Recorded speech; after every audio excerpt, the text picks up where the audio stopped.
Rachel, what first attracted you to this film? Oh my goodness, the writing. I, I'm very pro writer, and maybe a coincidence that I live with a writer. I'm not sure, but I read the script so long ago, and it just knocked me out. When I first met Will Aldis as a writer, I just he had a singular voice in his Mm. writing. And I just loved it. I loved the characters. And also, I sort of came into my own as a young adult in the 90s. So Oh. I loved that era. I think it's a really interesting era for many reasons, and also from a perspective of music. And I think I always had that philosophy that music is the soundtrack of our lives. And these characters really embody that, in my opinion. So this is your directorial debut. You've been a producer in the past. So tell me how this was for you. Was it nerve-wracking? Was it exciting? Was it a little bit of both? Oh, it was both and more. I was very, it came about so organically because, when as a producer, having tried to get it made for so long, I knew every word by heart. I had been shooting it in my head for so long that that part I wasn't as nervous about. When it came down to it, it was that moment realizing like, oh crap. So as a producer, once you're starting to shoot, other people take over the minute to minute operation. But all of a sudden I was like, oh wait, they're all looking to me to say action, and I'm not you. When does that happen again? When do I do that? So it was more just wanting to do a great job. Um, Probably the thing I hadn't done before, of course, was direct actors. Mm.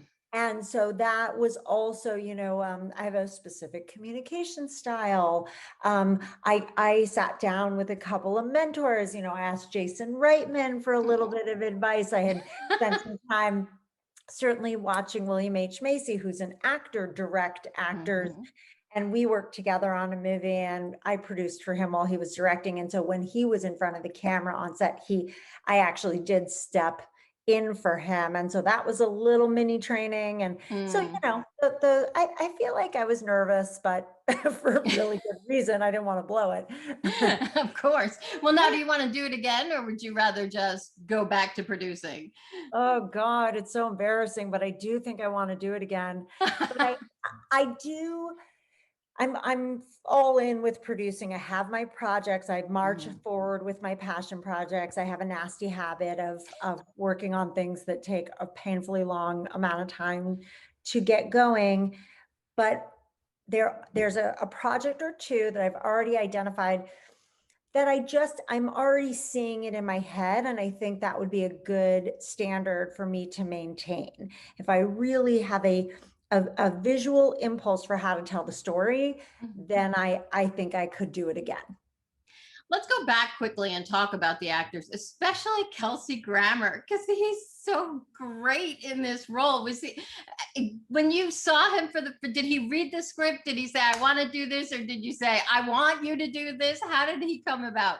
Oh, so we have I work with Mary Vernew and Betty May Casting, and I've worked with them for a long time. They're incredible. And I think they probably just suggested Kelsey Grammer. And I was like, there's totally something to that. He read the script, we got together, and I was prepared to show up and like sell him on it, but he was prepared to show up and be like, no, no, no, I'm already doing this. So there was some fun kind of like, wait, who's on first here? And he was so all in. He, from day one, he never balked at anything in the script. He never took me aside and said, I'm not gonna do this, this, and this, right? I've got another real career here. He came to play. He nailed it. He gave everything. He's an emotional person, which is what I Hmm, discovered when I first met him, that we're both very emotional. okay. And he just wanted to go for it. And I agree with you. I think it really shows. He did a Yeah. fabulous job. Yeah, he did. And the chemistry, I think, between him and Jackson was really great. So what was it like bringing Jackson into all of that and the scenes of the two of them together? So Jackson, I had actually met first and knew Hmm. immediately that he should be Charlie. Hmm. And it was interesting because the characters are at cross purposes. I didn't really worry very much about chemistry because I felt like, all Hmm. right, you know what, we're just going to have to go for this. I never had any chemistry reads or anything like that. We did some rehearsing, and, Jackson, who's a relatively new, younger actor, I thought, what a great opportunity. And Kelsey, of course, was very generous, and they have different styles, No. obviously, and different levels of experience. But they just worked very, very well together. And their natural impulses as human beings and as actors, I agree that the chemistry was awesome. Yeah, I think that's part of what makes the film as good as it is. I want to talk for a second about the noise or the music, because it's not all just music. And how did you hear that in your head prior to actually filming it? How did you, where did you put your spaces, your nuances? Tell me a little bit of your process with that, because obviously the noise, the silence, and the music are essential to the film. Yes, that's a great question. And I can say that I think the creation of the music was probably almost the largest task at Hmm. hand. Because if we didn't sell Micky Adams as and if we didn't sell the music of Micky Adams as real or good enough or have any real weight to it, then the movie was going to Right, suffer. right.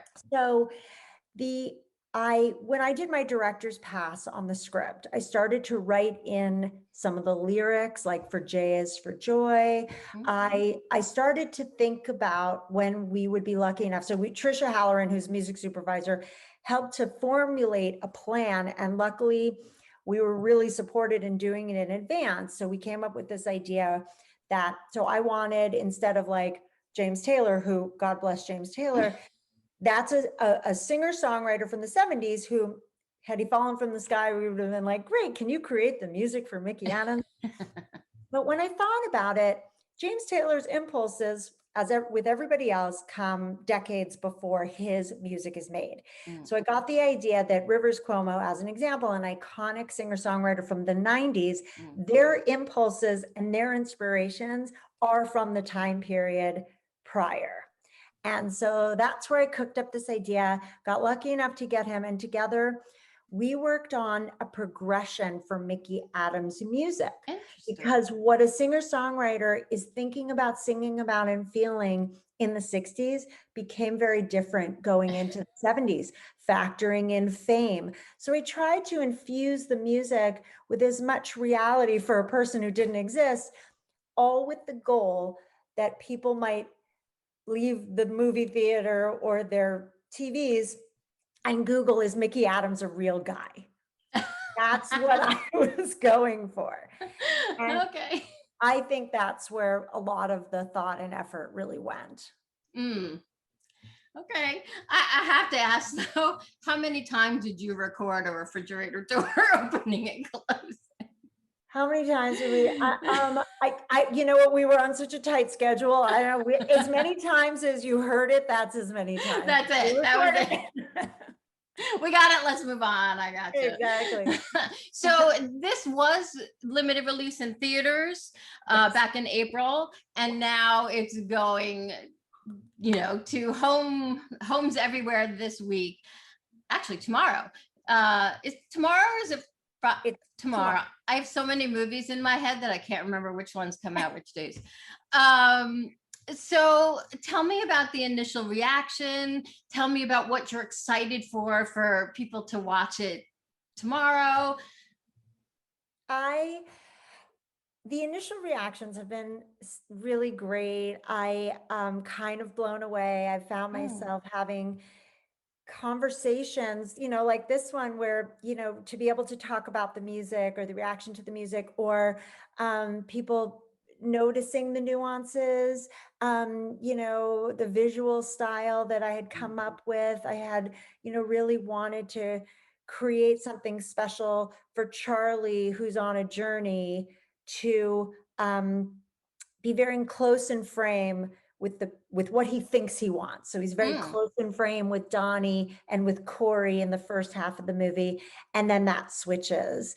And to talk to some folks like yourself who actually kind of got that or appreciated certain nuances in the movie, I'm like, holy shit, I can't believe this is happening. This shit worked. What? I It's love like, that. it's so crazy. It's crazy. I mean, and it's not like I haven't, made movies before, but it is a totally different experience. I felt very responsible. Mm, These people put their faith in me and their trust in me, not just the actors, but the crew and my producing yeah. partners.